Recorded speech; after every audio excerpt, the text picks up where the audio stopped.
Evidence of a covert tunnel is found by Gary. Could the numerous unresolved questions be resolved by this hidden tunnel? To learn more, keep watching. In a current episode of The Curse of Oak Island, the team, which also consists of archaeologists Dr. Aaron Taylor and Miriam Amaral, geoscientist Dr. Ian Spooner, and metal detector expert Gary Drayton, examines stone walkways and a potential cellar feature close to the swamp's eastern border. During their investigation, Gary and David uncover a signal embedded in a wall, which eventually results in the finding of a huge caster wheel hidden beneath. Gary speculates that this wheel would have been used on Oak Island during a tunneling project, adding to the other finds of tunneling equipment on the island. Gary finds evidence of a hidden tunnel, which raises the question of whose responsibility it was to place the item there in the first place and who was meant to find it afterward, the original depositors or the later searchers. The team plans to carry out more investigation into the caster wheel in light of this discovery. In the vicinity of the marsh's eastern edge, metal detectorist Gary Drayton and the rest of the team are searching for stone pathways and a possible underground structure. Along with Dr. Aaron Taylor and Miriam Amaral, the team also includes Dr. Ian Spooner, a geoscientist, and other archaeologists. In the midst of their excavation, Gary and David find a signal in a wall, so they ask Aaron to assist them by taking it out. On Oak Island, Gary thinks there may have been a tunneling operation, and they discover a big caster wheel that may have been used in that. It is unclear whether or not this find was left by depositors or searchers, because it adds to the body of evidence of earlier tunneling tools discovered on the island. The group wants to store this discovery away for later investigation because it has caught their attention. Treasure hunter Gary Drayton used a metal detector and discovered not one but two distinct treasures in the general area of Oak Island's shoreline. He made his first discovery when he and his team found a button from an officer's uniform from the 17th century. Although it is unknown to what branch of the armed forces it may have belonged, the military, on the other hand, might have buried some of the island's secrets according to some evidence. Drayton and his colleagues made the second discovery that day not too far away in a woodland. They found a tiny coin buried in the ground that they suspected to be another maravedi from the 17th century, similar to the one that had been found at the end of the previous season. However, compared to the other coins, this one appeared to be significantly smaller, likely 2 maravedi instead of 8. Even though they are small, these astonishing finds could point to a much bigger treasure that is hidden on Oak Island.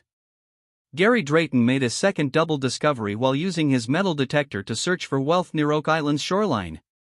This time, Drayton and his team, along with Rick Lagina, the team leader from Oak Island, unearthed 2 King Charles II Britannia coins from the 17th century buried beneath the rocks and pyrite scattered along the shore. One of the coins that was found has the year 1771 clearly printed on its surface, supporting the idea that the money is older than a few hundred years.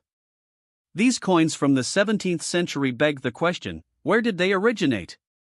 Could they have been dropped accidentally by someone searching for buried treasure in a hurry? Or else, and this is where there is reason for optimism, could they have been left there by a wealthy group that was on Oak Island looking to conceal its own loot? The Oak Island crew would, without a doubt, have to do more investigation.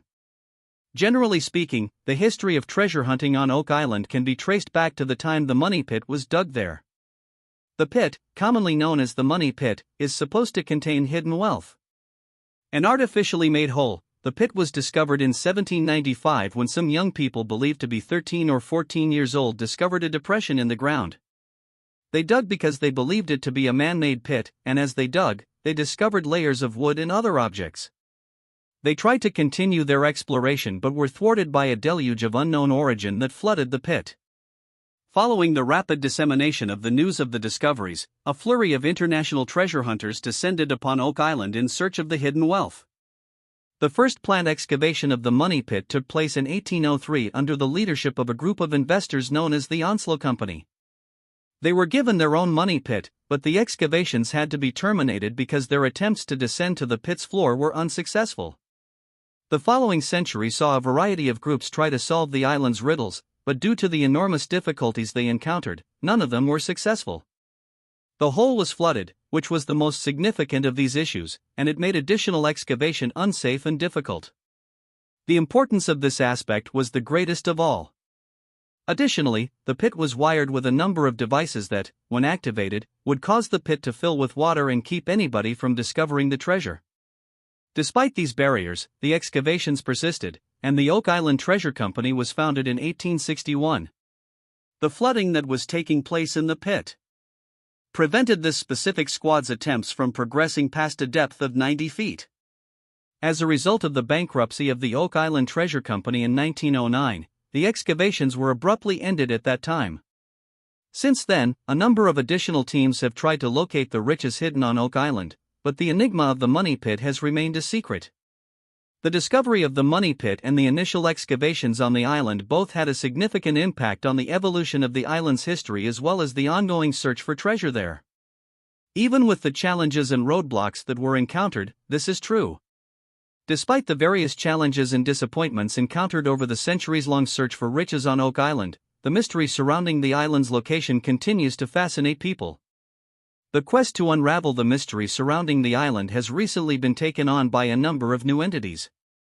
In 2010, the Oak Island Tourism Society was founded as a group dedicated to preserving the island's history and encouraging tourism. The most notable change to have taken place in recent years is this one.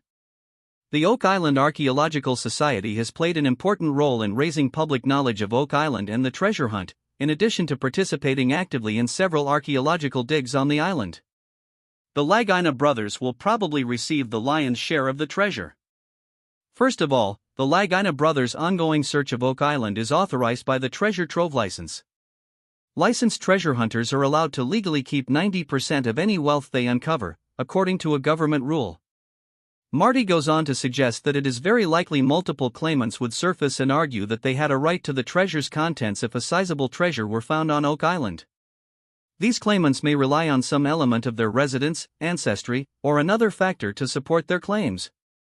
There will undoubtedly be a lot of people trying to get their hands on at least some of the fabled riches, but it is impossible to say who, if anyone, will be successful. The Lagina brothers and the government would both have legitimate rights over at least some share of the treasure, making them the obvious choice for at least two recipients. However, it is impossible to predict if a situation like this would ever happen.